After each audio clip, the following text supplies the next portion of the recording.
This is a continuation of the Get to Know Me video. So if you haven't watched that yet, you can pause here and go check it out first.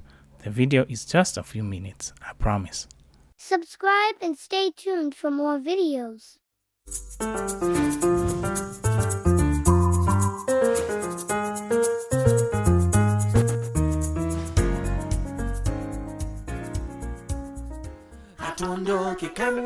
Since high school, I have been determined to become an entrepreneur.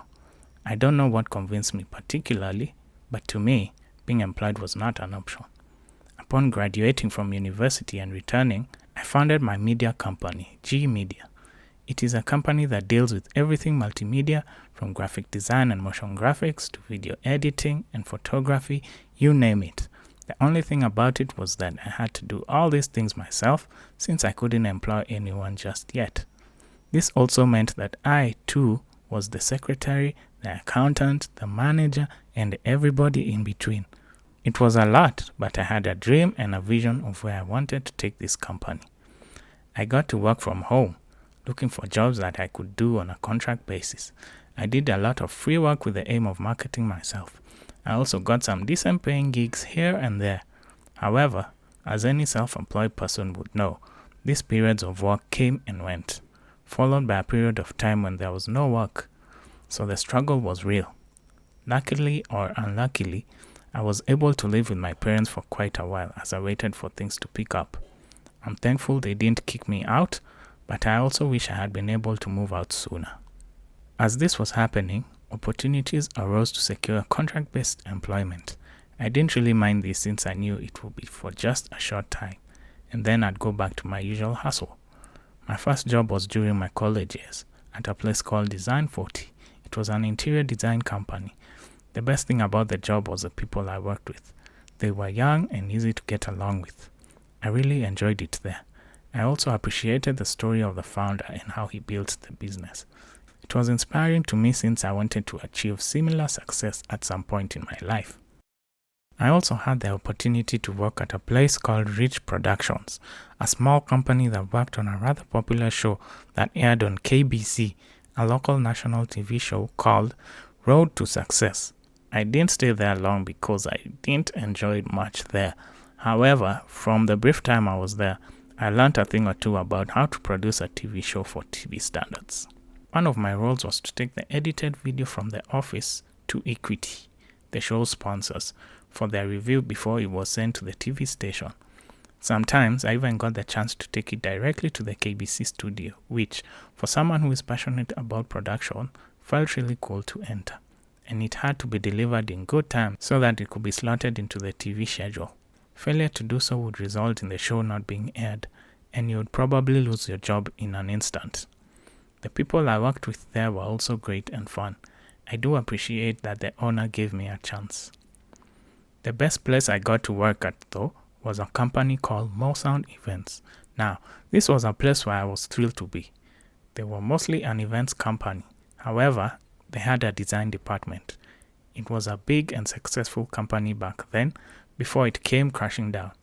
If you're from Kenya, you've probably heard of something called Groove Awards, which was a big thing back then. This was done by that company.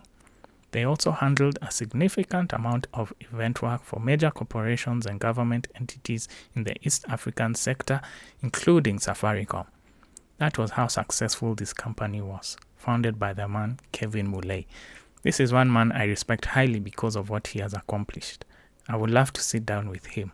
This guy went on to buy film studios in Kenya. How in the world do you get to do that? It still baffles me to this day. As successful as he was, he remained humble, having started out as a DJ in the industry. I'm thankful I got to see how he does his thing in the short time I worked there. While I was there, I got to work with another person I also looked up to as a fellow creative, called Vicey. He's the one who linked me to this job through my brother, whom he was friends with. His work is amazing, and I had the opportunity to learn from him as well. Mosound employed and worked with numerous celebrities at the time. It was cool being in a place where celebrities would come and go like it was no big deal. We used to have Bible study sessions on one of the mornings of the week. This was at their old office in Westlands before they moved to the new one that currently houses NRG Radio. The vibe was great and the people were awesome. Well, most of them. It's the type of company I would love to build one day.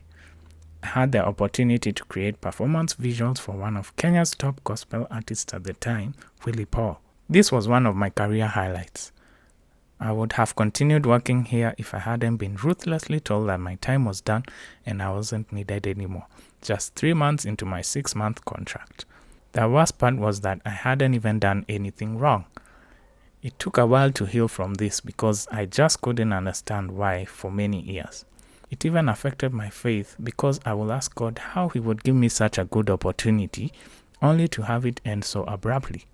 To date, I still don't know why, but I guess someone just didn't like me for some reason and wanted me gone. Luckily, thanks to my contract, I ensured they would at least fulfill their obligation to pay me for the months remaining on my contract, as it had been terminated prematurely. Contracts are very important, guys.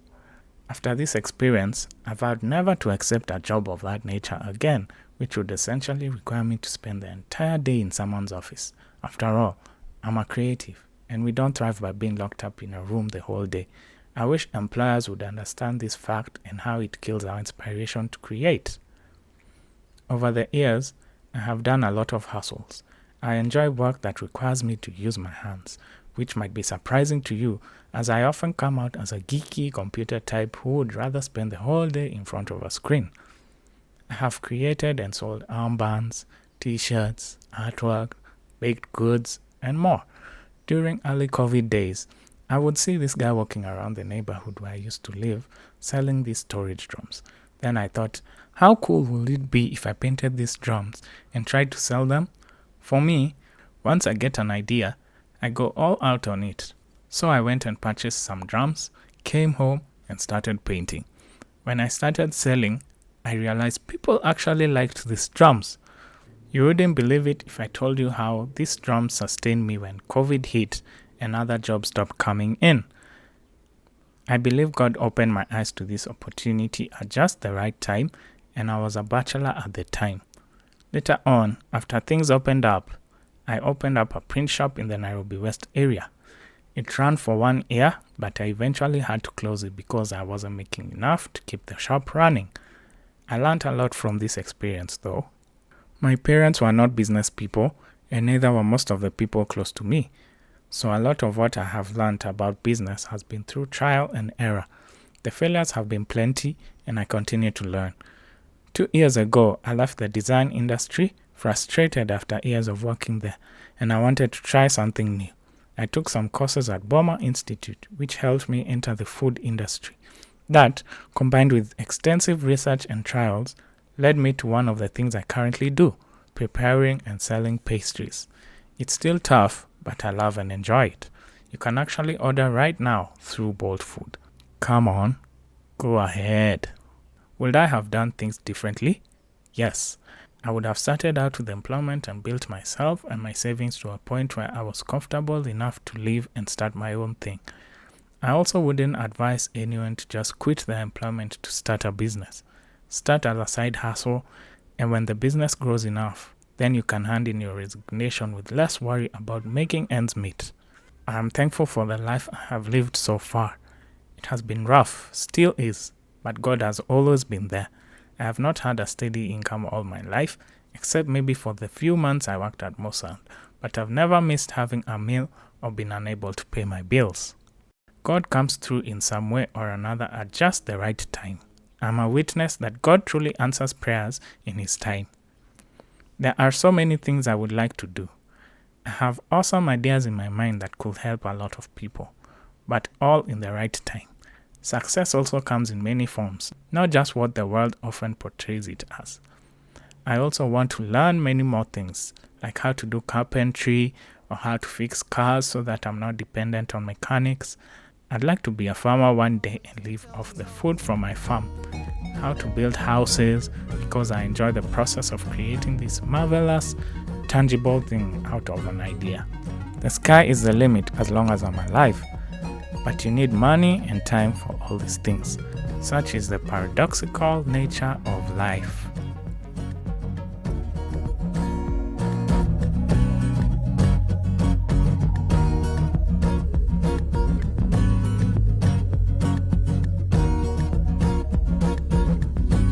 enjoyed watching, please subscribe to my channel for more videos.